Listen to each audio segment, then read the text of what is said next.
Hello, welcome. So, God bless you. Why do so many homeless people make the West Coast their home? Let's review America. Let's start in the East, between the solid East Coast and the Gulf states. What do you have that the West doesn't? Hurricanes and nor'easters. Those are nasty. I mean, we may get earthquakes out west, but our last massive one was in the 1980s. So we have a bigger break in between nasty weather. Though they are setting the states out west on fire big time recently, so that's really sad.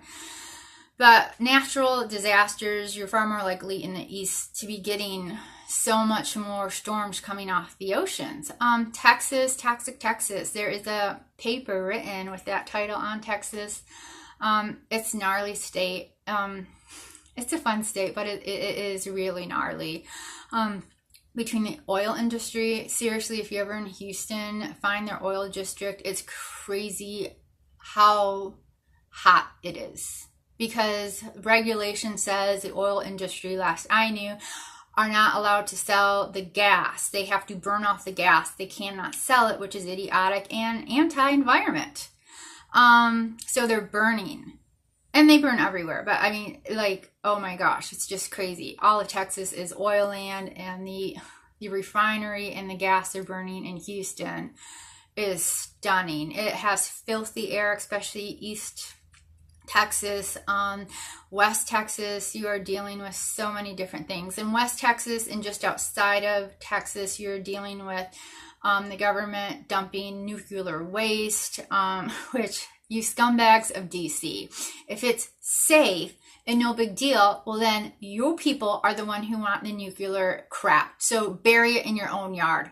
Stop coming out west and burying it. You're nasty, especially when you do it above our water reserves, you scum. If it's so safe and it's no problem, why are you not burying it on Capitol Hill? Why aren't you burying it in Central Park? And when you do go bury it, maybe you can take some of the wolves you put out. Because the wolves are so great. Why don't you put them in your own backyard? Stop terrorizing the people of the West. So you have major pollutants, which is really gnarly. I mean, if you start out with good health, you're not going to leave with good health, or it's going to be really, it's gnarly. It's the amount of pollutants in Texas is, and in the surrounding area, it is gnarly. So yeah, you also are dealing with, if you're in a vehicle and get registered in Texas, you have to do a inspection every year on your vehicle, which is far more than, checking to see if you have, your emissions. It's more intense than that. And if you don't get your sticker, bad girl, bad boy, you're going to get fines, and, it's going to be an issue. You also are dealing with, since we don't have snipers out the wall, instead of protecting our borders, they prefer to harass citizens. There are multiple stops, checkpoints where you have to stop in South Texas, whether you are far West Texas, Central South Texas, or Southeast Texas. There are mandatory stops. They can rip everything out of your vehicle. So that is really highly unpleasant. Period. And then when your entire life is in your vehicle, really unpleasant. And then West or East Texas, oh my, like seriously, like I don't know where you draw the line. Like East, like Central Texas, straight on up, all the way over to the Atlantic, one word, bugs, and especially in the south half of that quadrant. Oh my gosh. It's disgusting. I mean, they've got cockroaches, they've got flying cockroaches, there are mosquitoes up the yin yang, and then you get into like the snakes and the alligators and the crocodiles. Like, it's really, really unpleasant. And then you have the hot, humid weather, which is just gnarly, especially when you do not have a bathroom, a place to go take a shower and get all the sweat off of you. It's just really gnarly. And in the wintertime, it can get pretty cold. I know one time I was planning on staying in Florida, and I was really not feeling it, and it was just like 30-degree weather kept inching its way further and further. I'm just like, oh, hell no. I'm just like, dang it. I'm so pointing my car west. So yeah, I went out to LA. Oh, so much better. Because even if we do go cold, we don't get as cold usually as long, and we warm up better during the day. And plus you have a gorgeous view between the ocean and the mountains. So yeah, so that's the loud and gnarly thing. If you look, crocodiles you'll only find in South Florida. The alligators are stunning. You can find them from Florida all the way up to North Carolina, all the way over to like Arkansas and down to like Louisiana. I forgot if they're in Texas too. I'm stunned at where you can find alligators, and they will attack you and your pets. They're not friendly.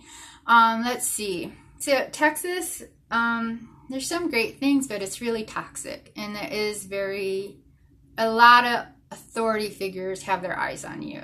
Really frustrating. So yeah, I don't know. Oklahoma, it's a mix between hot and dry, or hot and humid. Louisiana, and especially water is really healing. People are drawn to the water.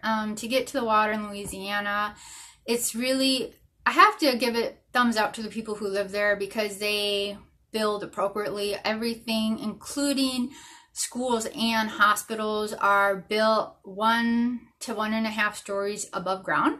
Some places even have their parking lot like a story up off the, it's crazy. But you have a massive amount of flooding, and you don't have the cities right there. What is that? New Orleans.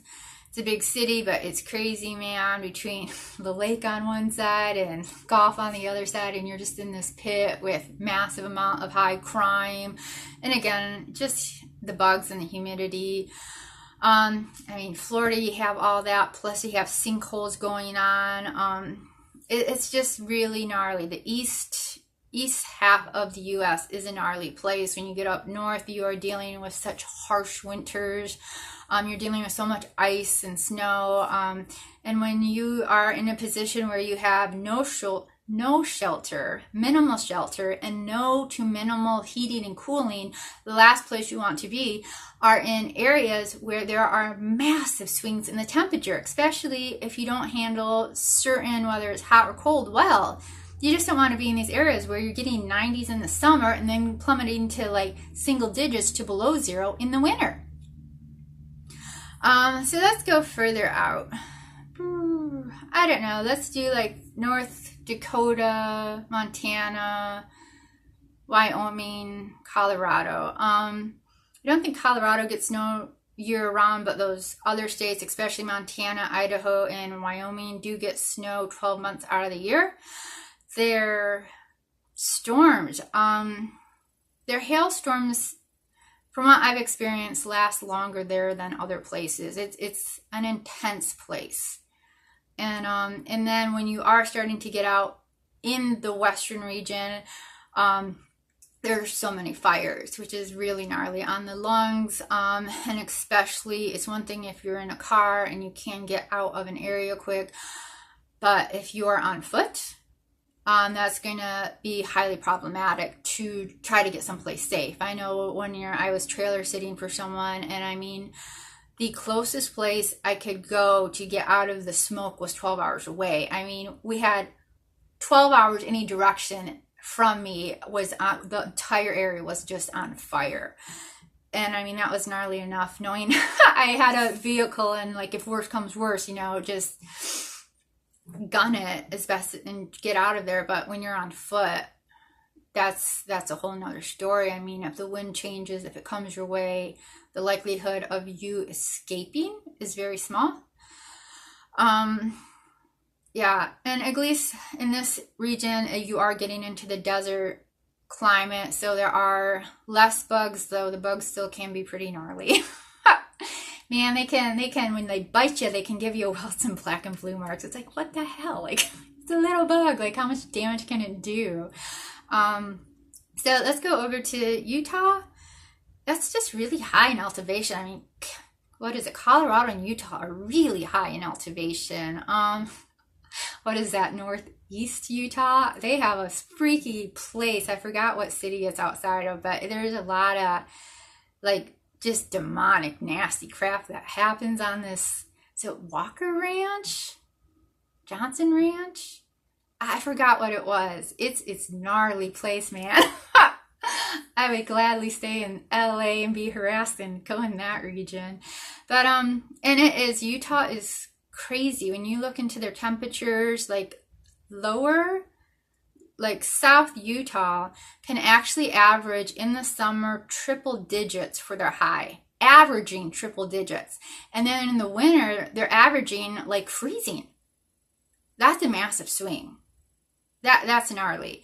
New Mexico, Arizona, Nevada, you're all in a desert. And in your swinging, you can have massive swings in temperatures. And people, and I just don't know how people do southern Arizona. I know, what is that? Brian Noel. He like is usually somewhere in Arizona, and I know he posts like being in Phoenix in the summer. It's like, oh, that's gnarly. And you do have to watch out, because once you get to this center, Arizona and up, I mean, they get snow. It's really quite cold, unpleasant. Nevada, I think, would be a stellar place to get kidnapped by the government, because there are so many bases between Nevada and Cali. It's a little bit on the dangerous side. It's sort of gnarly, especially their swings in temperatures. So, and then you have, well, let's go out to Hawaii. That's hard to get to. And you're on this little island with volcanoes. No, thank you. And they actually, when you look into it, they're having a massive influx in homeless population due to a island that is not part of America, but I think we're the protected, however you say that, of that nation. Sort of like the, Virgin Islands, how they're not part of us, but, and they don't pay taxes, but they get all our goodies and our protection. Yeah, there's some island like out in West Pacific, and they're not citizens, but they do have the legal right to like be inundating Hawaii. So that's definitely an issue. Alaska, like there's no sun during the winter. There's so much sun during the summer. It's psychotic. I mean, that can really screw with your head, man. And then it's just so cold. So cold. And you're like, from Washington, it's like, what, 3,000 miles? And from last I heard, there's still a chunk of road that they haven't paved. I've known a few people who've gone up there, and I talked to one guy, he went up on a Harley Davidson. No matter how they go, every single person vows they will never go back there. It's one of those, yay, I did it. I don't ever need to do that again. But it's gnarly, and you really have to be warm-blooded to hack it up there. And I mean, like really, like, have you looked at a map of up there? It's crazy. It's like there's so many towns where there's no roads going to it. Like you have to fly in, period. That's your only option. And then when you get into town, you better have a snowmobile. So it's different. So that's then the West Coast, and like the West Coast, because, East Washington, Oregon, and Cali, that's all desert. That's crazy hot. It's just so unpleasant. I know in Cali, especially in that 99.5, it is there's so much pollutants. It's just beyond nasty. I don't know how people live in some of the areas. It's really nasty. But then when you get right on the coast, the water is healing. You are not having the massive swings in temperatures. You are not having all the mosquitoes. You don't have nearly amount of critters and biting bugs. It is when you are dealing with people who have no to little shelter, no to little heating, no to little cooling. This is the best, safest, most logical place to be. It's the best place that you can survive. So that's why people go to the West Coast.